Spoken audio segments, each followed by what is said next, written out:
I am going to reflect on virtues. However, I am not going to speak anything bookish, nor am I going to intellectualize it. Instead, in the limited time, I want to share what I have essentially experienced as a teacher, a seeker, a wanderer. To begin with, what comes to my mind or what pains me is the way I see the world that is crumbling and collapsing. And I see the absence of virtues, absence of peace, and the all pervading violence. As I reflect, I see there are three reasons for it.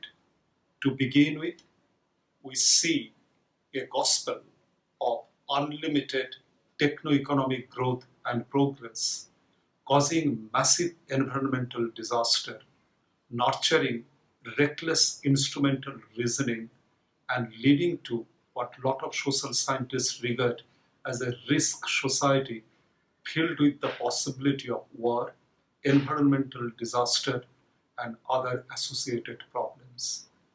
And second, I see a doctrine of individual as a discrete, atomized, insulated consumer, driven by the logic of what some social philosophers would have regarded as Faustian restlessness or a having mode of existence to have, to grab, to consume, and greed becomes the normal.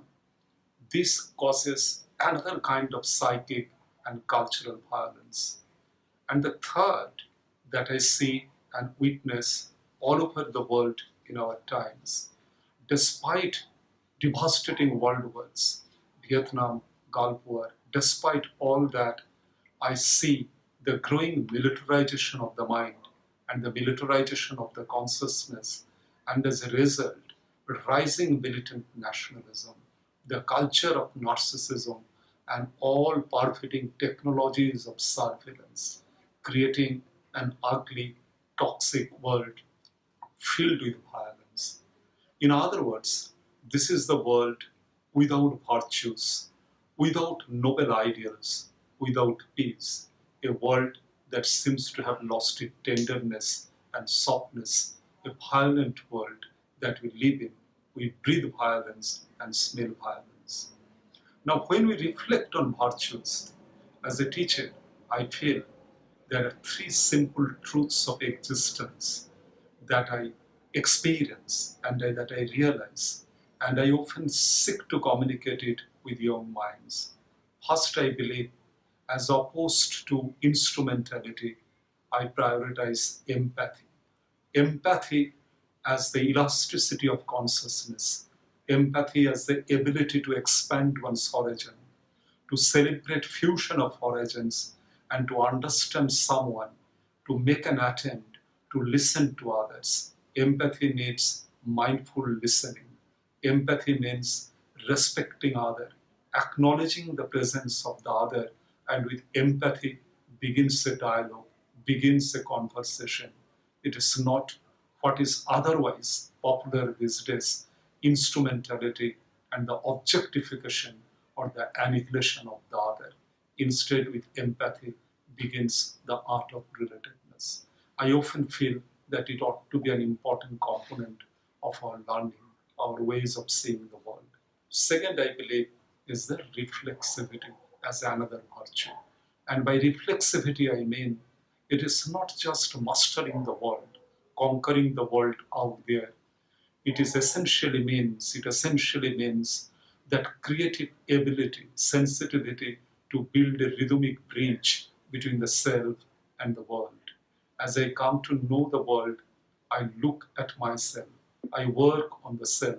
I look at the interiority of my being. And the more I understand the interiority of my being, the more I engage with the world much more meaningfully and creatively. In other words, it creates a relationship between the knower and the known, rather than the knower objectifying the world out there and violating it, objectifying it. And third, apart from empathy and reflexivity, I put great emphasis on what I would regard as the principle of care. ethics of care as a virtue.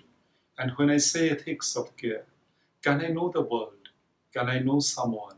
Can I make sense of the world through love, through care? And I say it because in the age of modernity and in the age of technoscience, we are often led to believe that knowledge is power, the Baconian urge to conquer and dominate and objectify nature, or the Cartesian duality of the body and the mind. As different from the Baconian empiricism or Cartesian's disembodied rationality, is it possible to evolve another way of approaching the world, nature, through relativeness, through care, through love, much more a ecologically sensitive way of looking at the world? I emphasize on these three virtues: empathy, reflexivity, ethics of care, and I tend to believe as a teacher that if we keep cultivating this would be possibly a way to save the world, to rescue the world from the way it is crumbling today. It is an exceedingly difficult task in an age that has lost its utopia, that has lost its dream. But I believe that that is the task worth taking. Thank you.